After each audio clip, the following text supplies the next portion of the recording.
पुरुषार्थो न कामो न मोक्षः चिदानन्दरूपा शिवोऽहं शिवोऽहं चिदानन्दरूपा शिवोऽहं शिवोऽहं चिदानन्दरूपा शिवोऽहं शिवोऽहं न पुण्यं न पापं न सौख्यं न दुःखं न मन्त्रो न तीर्थं न वेदा न यज्ञः अहं भोजनं नैव भोज्यं न भोक्ता चिदानन्दरूपा शिवोऽहं शिवोऽहं चिदानन्दरूपा शिवोऽहं शिवोऽहं चिदानन्दरूपा शिवोऽहं शिवोऽहं न मे मृत्युशङ्का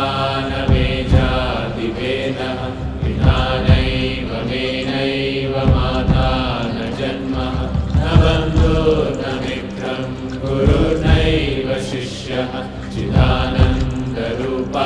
शिवोऽहं शिवोऽहं चिदानन्दरूपा